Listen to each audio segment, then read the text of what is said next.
I just realized that we had Mark read from the book of Mark. And just so if you're visiting here today, this Mark did not write that book of Mark. Very intelligent and wonderful human being, but he was not sharing his own words today. Got a question for you. Who are you following? Who are you following? That seems like a fairly straightforward question. And since I'm a pastor that's asking the question, and I'm posing this question in a worship service in the house of the Lord, one might assume the question is like every question ever asked in a children's sermon from all time. The answer is always, well, Jesus. That's who I'm following. I'm following Jesus. But I want you to consider for a moment who you're following outside this place. When you're home alone, when you're online, who are you following? I've been at Advent long enough that I can tell you who follows the twins, and they enter this time of the year with all the hope and optimism of 1991, and that feels like a lifetime away. It pretty much is a lifetime away, but this year's going to be different. I know who follows the Lynx. I know who follows the Timberwolves. I know how to differentiate a Packer from a Viking fan. You know I follow the Loons, and even when that begins to feel a lot like following the Twins, like this is going to be the year, and it just does not seem to come about. But not everyone is a sports fan, and even sports fans follow other things. There are millions of things to follow online: news, drama, comedy, arts, entertainment, crafts, even cooking. I sent a video to Jake yesterday of a video of these little clips that I like to follow, and I decided I don't think you want to know that I follow those kind of things. It's this guy that poses as a park ranger who says, oh, you want to wrestle with a cougar, you want to control a cougar, you just put him into a headlock and then put him in a suplex. And I said, they probably don't want to know that about me. Who are you following online is a little more of a personal question. Answering who and what we find entertaining can be dangerous, or at least exposing a side of us we don't really want all people to see. Do you remember when people changed their ringtones on their phone to one of their favorite songs? They still do it, but when it was first a phenomenon, people go, oh my gosh, this is so awesome. I'm going to have my ringtone be my favorite song ever. And I'm going to, it'd be so exciting. And it was exciting until you were in a very important meeting with very professional people, and all of a sudden a phone goes off and you hear Crazy Train by Ozzy Osbourne blaring away, and you just kind of go, I shouldn't expose that to my side of myself. I remember once at the camp that I was talking to a very, very proper mother about her expectations when her daughter came to camp. And she was trying to make this point with me that she did not want, she didn't think it was appropriate, at the public pool for girls and boys to swim together. And I'm trying to figure out how to say it's okay when all of a sudden her phone rang.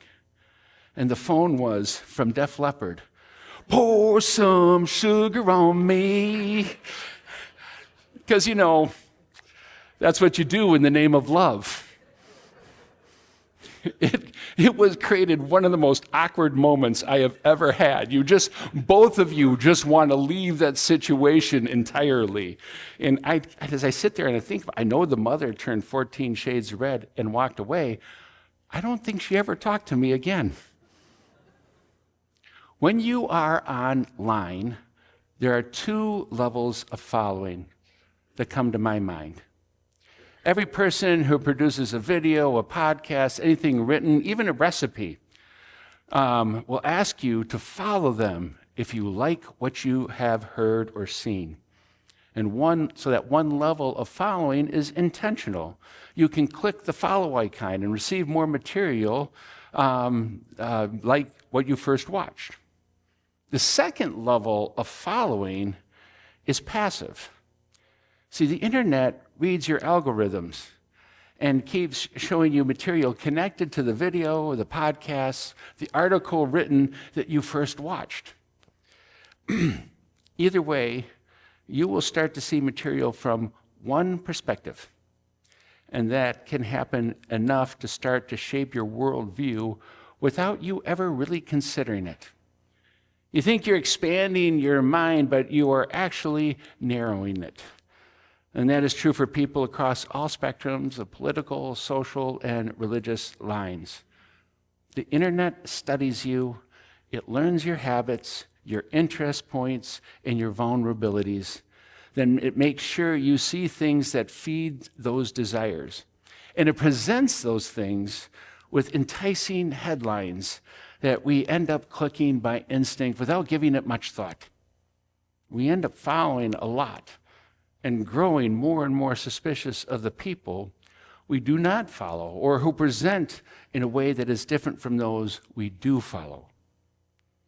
This is more of a problem than just a complaint. How can we truly be a community of people when so many forces are seeking to divide us? John Mark Comer, the pastor behind the Following the Way series that we used here in the church for discipleship, was the first person I remember asking the question, who are you following? And he did it in such a simple way that it invited some deep reflection. See, I've been asked who are you following before, but I remember it coming from my parents. Who are you following? If your friends jump off a bridge, are you going to follow them? Are you going to do the same thing? I'm like, no, Mom, I'm afraid of heights. The funniest thing, most parents were afraid of who their children were following when statistics show that almost across the board, children follow their parents more than any one thing. So when John Mark Comer asked the question, it seemed more directed at parents and adults than children. Because when he asked the question, he added up, everybody is following someone or something. Everyone is a disciple, a student, attempting to learn from one they are following. And the question is, who or what are you a disciple of? The internet knows, regardless of age, we are all students, disciples of the ones we follow. However, the internet steers you, sometimes willingly, sometimes unaware of the direction. It fills your mind, but it does not always shape you into a living practice. In following the way, John Mark Comer took a completely different approach. He invites you to do Christian practices that end up shaping your view of the world and yourself into the way of Jesus. And the result is you will become whole. Becoming whole is Christian peace. As we go further on in here, this is one of the fundamental things you have to understand when we talk about peace in the church. For Christians, peace isn't the absence of conflict. It can be, but more times it's not that. It's when you have a life that's broken apart, it's not complete, and we're going to make it complete, and we're going to put the bricks in place, and we're going to make it harmonized and even and peaceful. That is peace.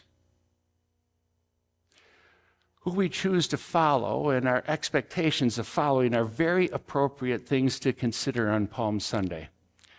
I don't think, or at least I cannot remember, many authentic celebrations of Palm Sunday. Both in the services I attended and really in the services I've led as well. We frame this day around children waving palms, cheering Jesus on, only to have the world unfairly turned against Jesus in the end, which ends up with a crucifixion, with our eyes ultimately to an empty tomb. But today I want us to see Palm Sunday, the Palm Sunday event, more in its historical context. Jerusalem in Jesus' time was not the metropolis it is today. Large for its time, but it was only small by our standards. It might have been 20 to 40,000 people, somewhere in that range. During Passover, the town would add up to 250,000 guests, pilgrims, coming into Jerusalem from all over the region to celebrate Passover together. While governed by the Romans, Jerusalem and its Jewish community were always looking for a way to overthrow the Romans and return Jerusalem back into David's original kingdom. So every year for Passover, the emperor would send extra troops into Jerusalem to maintain the peace. And the peace would be enforced through military might.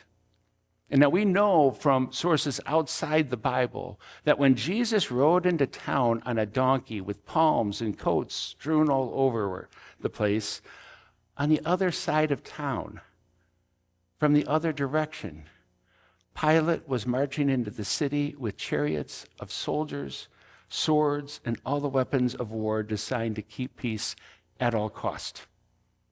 Two parades were meant to contract one another. On one side, military power and earthly might. On the other side, a donkey coming in peace, or a king on a donkey coming in peace to bring peace without military might. People reading this text and experiencing that day were left to answer a question: who are you following? Are you going to follow violence and might, or are you going to follow the peace of God? Earthly power or heavenly reign? However, at the same time, as we think about these two things going on, we need to consider the people who were supporting Jesus during this Palm Sunday procession. While they are following Jesus, they had very clear expectations of what that meant.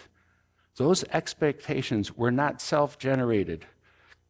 They came with the words, the teaching, the miracles, and proclamations of Jesus himself. By his own teachings, he was not just a rabbi or a prophet, he was the Messiah. And he was coming from the line of David to reestablish God's kingdom, which for the Jewish people meant, like David, Jesus was going to overthrow the foreign rule and establish God's kingdom right now on earth, right here. They might be receiving him in peace, but they expected a fight. And the one who could calm the seas, the one who could turn water into wine, the one who raised the dead and fed 5,000, he should not need much help to overthrow the Romans. So as the week progresses, the week we now call Holy, it's not hard to imagine why the people turned on Jesus. They saw earth, he saw heaven. And like God from the first moment of creation, he invited humans to live in heaven, but in heaven on earth. But none of us are really, really good at that. We trust our own ways and not the mysterious ways of God, even when we know those mysterious ways work. The crowd, even like today, envisioned a limited understanding of peace. But Jesus was giving a peace that passes all understanding. And sometimes we can lose sight of that. Every year around the globe, we are invited into this Holy Week story. We're not invited into it just to hear it, but we're invited to walk with Jesus along the way. And through this walk, we are invited to answer the question, who are we willing to follow? Earthly power and might, or the peace which passes all understanding? When you go online, there are many people who wish to cloud the lines of power and might of Jesus. In so many ways, they just really want to turn Jesus into a new Roman emperor. They want to establish the Christian kingdom by power and might and rules and authority. Beware. Thousands of empires have come and gone along the lines of Jesus coming into Jerusalem on a donkey with heavenly peace. Beware, those empires have gone. So too, great churches have been built who forgot their mission, so ended up passing on. Every Easter, we choose dynamic places of ministry to support. And through this support, we are doing more than serving the community. We are binding our hearts together for the healing of this world. And through it, we are choosing to set aside whatever political differences we might have, whatever social differences we might have, whatever religious differences we might have, and bound our hearts to a common cause that we are going to care for the weakest, the poorest, the outcast, and those not considered as valued by everyone. We do that because that was the command of Jesus. When I think of People Incorporated, before I knew anything about it, I learned that the entire ministry came out of Dayton Avenue Presbyterian Church. A pastor in that community decided to do dynamic mental health care throughout the state. It breaks my heart to think I can still drive by that church, and that church is now a community center. And I don't know all the story behind it, but sometimes when we lose our purpose, we lose our mission and our sense of being. So when we have this Easter celebration, we are going to proclaim the resurrection of Jesus Christ. And we're going to proclaim that to let people know death does not have the final word, that there is new life.